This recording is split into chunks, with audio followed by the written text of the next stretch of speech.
O professor que já tem o tempo de contribuição, mas não tem idade, pode se afastar da sala de aula. Bruno Sá Freire Martins. Introdução. A partir do advento da Emenda Constitucional N graus 20/98, a aposentadoria dos servidores públicos passou a exigir, para sua concessão, requisitos cumulativos: idade, tempo de contribuição, tempo no serviço público, tempo na carreira, em alguns casos, e tempo no cargo. O fato de se constituírem em requisitos cumulativos, cujo início de seu cumprimento nem sempre ocorre no mesmo momento, permite que sejam preenchidos em momentos distintos. Mais recentemente, a reforma da Previdência introduziu, dentre as regras de transição destinadas inicialmente aos servidores federais, o chamado sistema de pontos, onde a soma da idade e do tempo de contribuição deve atingir determinada pontuação estabelecida para o ano.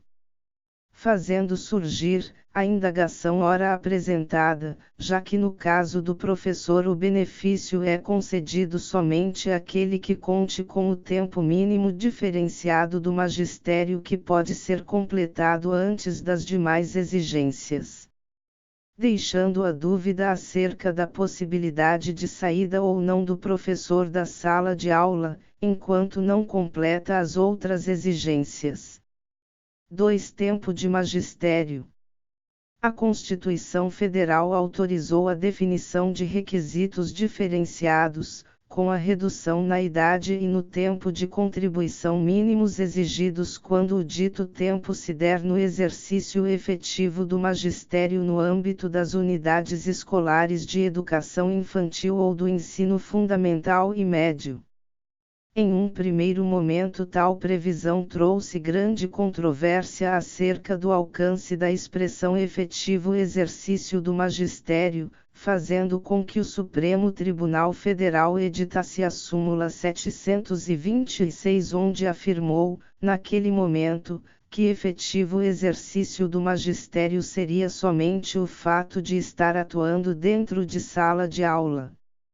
Posteriormente, a Lei N graus 11.301/06 estabeleceu que se considera magistério o exercício da docência, da direção escolar, da coordenação e assessoramento pedagógico, pelo professor, no âmbito da unidade escolar. Disciplina legal que foi submetida ao Supremo Tribunal Federal por intermédio da ação direta de inconstitucionalidade N graus 3.772, onde se decidiu que tal norma é parcialmente constitucional, limitando-se sua aplicação apenas aos ocupantes de cargo de professor. Assim, o ministrar aula, o gerir a unidade escolar e o assessoramento e coordenação das atividades e projetos pedagógicos, quando exercidos no âmbito da unidade escolar da educação infantil, do ensino fundamental ou médio, passaram a caracterizar o efetivo exercício do magistério exigido pelo texto magno.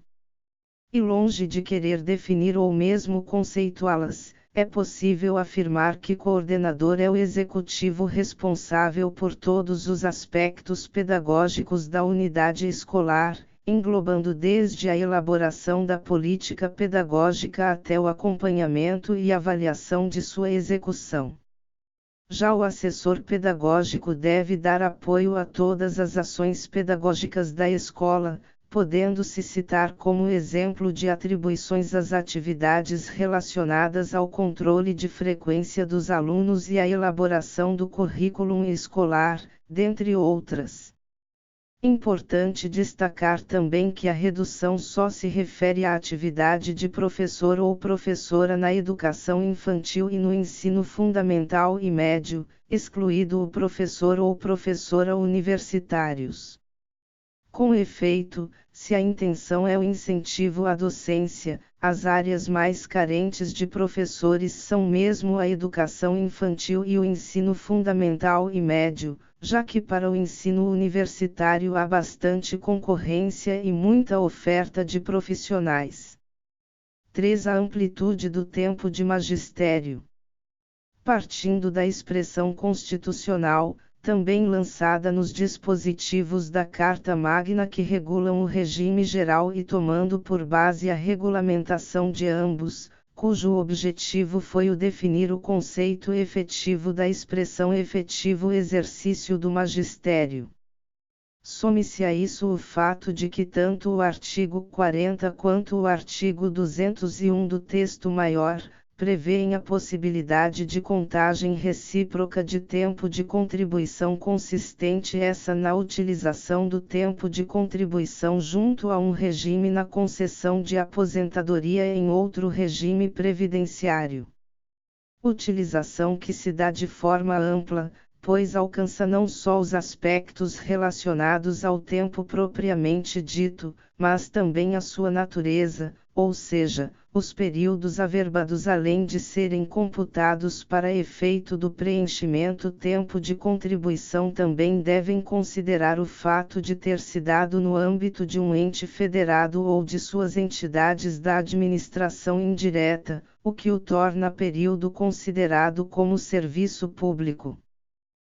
Também, se o seu exercício se deu no exercício do magistério, para efeitos previdenciários, hipótese em que, em se tratando de mesmo lapso temporal de contribuição vinculado a outro regime, será reconhecida, no momento da aposentadoria, a possibilidade de seu cômputo como de magistério para efeitos de aplicação da regra específica estabelecida constitucionalmente para os professores.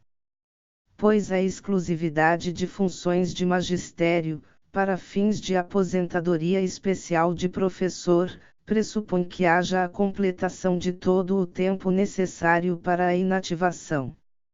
4. Momento de preenchimento dos requisitos.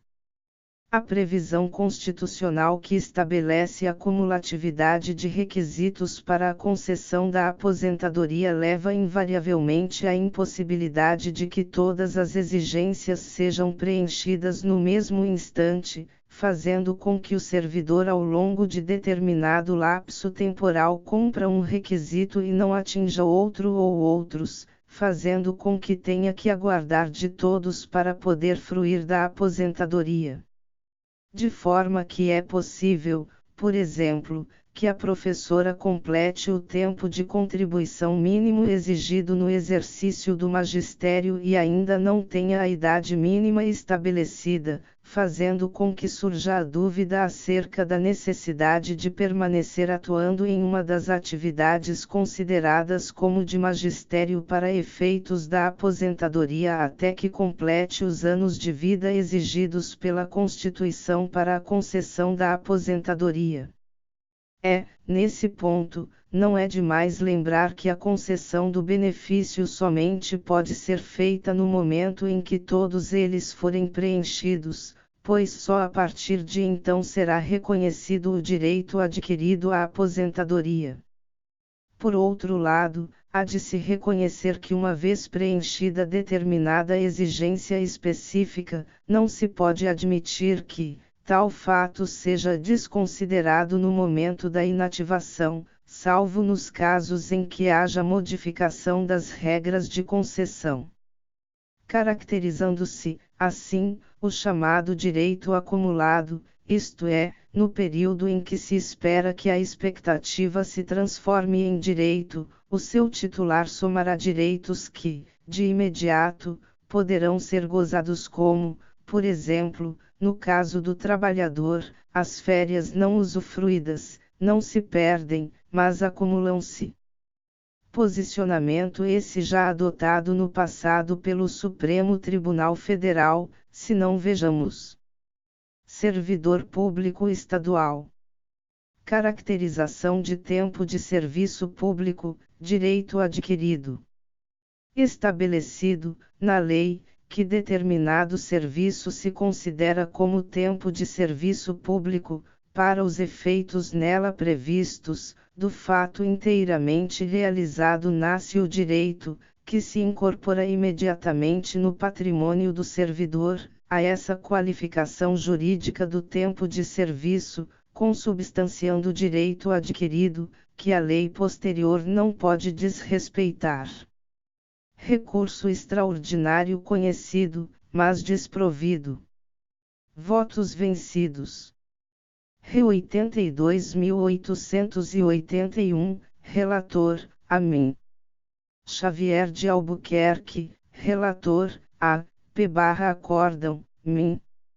Eloy da Rocha, Tribunal Pleno, julgado em 5 de maio de 1976, DJ 19 de novembro de 1976 pp 00031 Emenvol 010430 pp 00152 RTJ Vol 0007901 pp 00268. O Superior Tribunal de Justiça, ao discutir a possibilidade de conversão de tempo de serviço, em período pretérito à exigência de comprovação técnica de exposição, também reconheceu que, uma vez concretizado o ato anteriormente, deve este ser respeitado. Nesse sentido, recurso especial previdenciário, tempo de serviço, atividade especial, conversão, possibilidade, exigência de comprovação. Lei N 9.032/95 e Decreto N 2.172/97. Desnecessidade em relação ao serviço prestado no regime anterior. 1. O direito à contagem, conversão e averbação de tempo de serviço é de natureza subjetiva, enquanto relativo à realização de fato continuado, constitutivo de requisito à aquisição de direito subjetivo outro, estatutário ou previdenciário, não havendo razão legal ou doutrinária para identificar-lhe a norma legal de regência com aquela que esteja a viger somente ao tempo da produção do direito à aposentadoria de que é instrumental. 2. O tempo de serviço é regido sempre pela lei vigente ao tempo da sua prestação. Dessa forma, em respeito ao direito adquirido, se o trabalhador laborou em condições adversas e a lei da época permitia a contagem de forma mais vantajosa, o tempo de serviço assim deve ser contado. 3. Até o início da vigência do Decreto N 2.172/97, que regulamentou a Lei N 9.032/95, a cada dia trabalhado em atividades enquadradas como especiais, Decretos N 53.831/64 e 83.080/79, realizava-se o suporte fático da norma que autorizava a contagem desse tempo de serviço de forma diferenciada, de modo que o tempo de serviço convertido restou imediatamente incorporado ao patrimônio jurídico do segurado, tal como previsto na Lei de Regência. 4.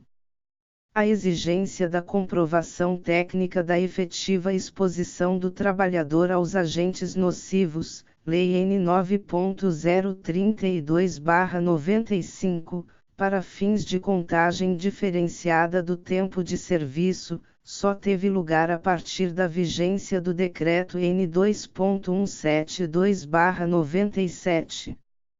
RESP 498.325/PR, da minha relatoria, em DJ 15 de dezembro de 2003. 2. Recurso improvido. STJ. RESP 440298/RN. Relmin Hamilton Carvalho. Sexta TDJ. 28 de junho de 2004. Ao se analisar tais entendimentos em conjunto com a exigência de cumulação de requisitos, a conclusão a ser obtida é que não há necessidade de que todos tenham sido preenchidos no mesmo instante.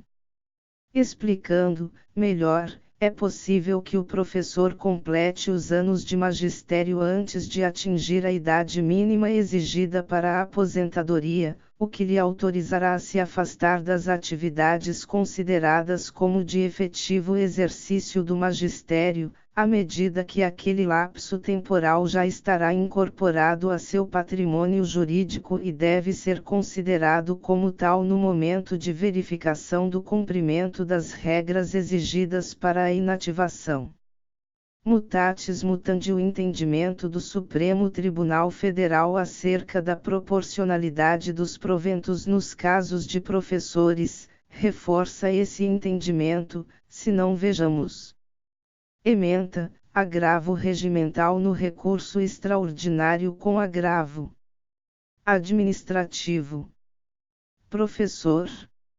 Função exclusiva de magistério. Aposentadoria proporcional. Consideração do tempo exigido para a aposentadoria com proventos integrais dos professores. Acórdão recorrido em divergência com a jurisprudência desta Suprema Corte. 1. Os proventos da aposentadoria proporcional de professores públicos, que exerçam função exclusiva de magistério, deverão ser calculados com base no tempo exigido para a aposentadoria dessa categoria profissional. Precedentes: Recet 17.701 ed. Rel. Min. Ricardo Lewandowski, segunda turma, desde de 11 de março de 2013, e 214.852, Rel. Min. Ilmar Galvão, primeira turma, DJ 26 de maio de 2000. 2. Em caso, o acórdão extraordinariamente recorrido assentou, professora. Aposentadoria proporcional. Redução da aposentadoria especial de professor aplicável à aposentadoria integral, mas não à proporcional, segundo o disposto no artigo 40, 5º, do texto constitucional. Proporcionalidade que deve ser estabelecida sobre 30 anos de contribuição, sem nenhuma redução. Aposentadoria concedida com base nesse critério. Modificação de 20/30 para 20/25 rejeitada. Recurso não provido. 3. Agravo regimental desprovido. ARE 738.222 relator, a mim. Luiz F. Uches, primeira turma, julgado em 27 de maio de 2014, acórdão eletrônico desde 113/11 de junho de 2014, public 12 de junho de 2014. Isso porque reconhece a aplicação do tempo de magistério como fator de apuração da proporcionalidade dos proventos, modalidade de cálculo essa que só existia à época na aposentadoria compulsória, na aposentadoria por invalidez e na inativação por idade. Podendo-se afirmar que ao completar o tempo de magistério na forma exigida pela norma, o professor tem uma situação já consumada, cuja modificação da localidade do exercício das atribuições não tem o condão de impedir seu aproveitamento no momento em que forem preenchidos os demais requisitos para a aposentadoria, independentemente de estar, nessa ocasião, o professor atuando em uma das atividades consideradas por lei como de efetivo exercício do magistério. Contudo, é preciso frisar que no caso do sistema de pontos implementado na regra de transição da Emenda Constitucional N graus XXX, por ser este diferenciado do exigido para os demais servidores, somente se admitirá sua aplicação quando o tempo de contribuição a ser aproveitado no somatório tenha se dado integralmente no efetivo exercício do magistério. Caso contrário, estar-se-ia diante de um regime híbrido, vedado pelo Supremo Tribunal Federal, nesse sentido. Ementa, agravo interno em mandado de segurança. Ato do Tribunal de Contas da União. Exclusão de vantagem econômica reconhecida por decisão judicial com trânsito em julgado. URP/1989. 26,05%. IPC/1987. 20%. Planos econômicos. Rebus S.A. sextantibus. Alteração dos pressupostos fáticos e jurídicos que deram suporte ao decisum judicial definitivo. Reestruturação na carreira do servidor. Alegada ofensa ao princípio constitucional da coisa julgada. Inocorrência. Segurança denegada. Agravo interno desprovido. 1.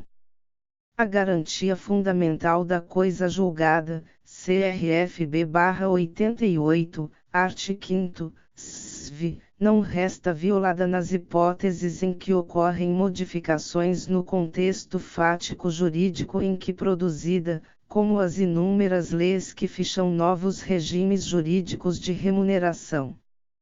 Precedentes, MS 31.642, REL. Min. Luiz Fux, primeira turma, desde 23 de setembro de 2014, MS 27.580-HR, REL. Min. Dias Toffoli, primeira turma, desde 7 de outubro de 2013, MS 26.980-HR, REL. Min. Teori Zavascki, segunda turma, desde 8 de maio de 2014. 2. As vantagens remuneratórias pagas aos servidores inserem-se no âmbito de uma relação jurídica continuativa, e, assim, a sentença referente a esta relação produz seus efeitos enquanto subsistir a situação fática e jurídica que lhe deu causa. A modificação da estrutura remuneratória ou a criação de parcelas posteriormente à sentença são fatos novos, não abrangidos pelos eventuais provimentos judiciais anteriores. 3. O ato de aposentadoria de agentes públicos é complexo e somente se aperfeiçoa após o seu registro junto ao Tribunal de Contas da União. A partir desse momento é que começa a correr o prazo decadencial estabelecido pelo art. 54 da Lei 978419999. Precedentes, MS 27.722-HR, REL. Min. Teori Zavascki, segunda turma, desde 22 de junho de 2016, MS 27.628-HR, REL. Min. Rosa Weber, primeira turma, desde 6 de novembro de 2015, MS 28.604-HR, REL. Min. Marco Aurélio, primeira turma, desde 21 de fevereiro de 2013, MS 25.697, REL. Ministra Carmen Lúcia, Tribunal Pleno, desde 12 de março de 2010. 4. Em caso, o ato impugnado está alinhado a reiterados entendimentos do plenário desta Corte, no sentido de que, não há direito adquirido a regime jurídico, não sendo possível a criação de um sistema híbrido, com a junção de vantagens de dois regimes Re 587.371 RG, PREL. Min. Teorizavasky, plenário, desde 24 de junho de 2014, 2. A irredutibilidade da remuneração do agente público, nas hipóteses de alteração por lei do regramento anterior, alcança somente a soma total antes recebida Re 563.965 RG, PREL. Ministra Carmen Lúcia, Tribunal Pleno, desde 20 de março de 2009 e 3. A sentença que reconhece ao trabalhador ou servidor o direito a determinado percentual de acréscimo remuneratório deixa de ter eficácia a partir da superveniente incorporação definitiva do referido percentual Re 596.663 RG, relator Min. Marco Aurélio, relator P/Acórdão Min. Teorizavasky, desde 26 de novembro de 2014. 5. Agravo interno a que se nega provimento. MS 35.483 AR, relator, a mim. Luiz F. Uches, primeira turma, julgado em 15 de junho de 2018. Processo eletrônico desde 127 divulg 26 de junho de 2018 public 27 de junho de 2018. Ainda que seu preenchimento tenha se dado em momento anterior e tal condição já não persista mais no momento da aposentadoria, ou seja, o somatório deve considerar o tempo de magistério, mas não significa que no momento da inativação o professor deve estar em uma dessas atividades. Isso porque, ao preencher aquele requisito, ele se incorpora ao patrimônio jurídico daquele servidor para efeito de aplicação das regras vigentes. 5. Conclusão. Assim, há de se concluir que o fato de não estar no exercício do magistério no momento da aposentadoria, não se constitui em impedimento para a aposentadoria como professor, desde que anteriormente já tenha sido completado o tempo mínimo como docente para tanto.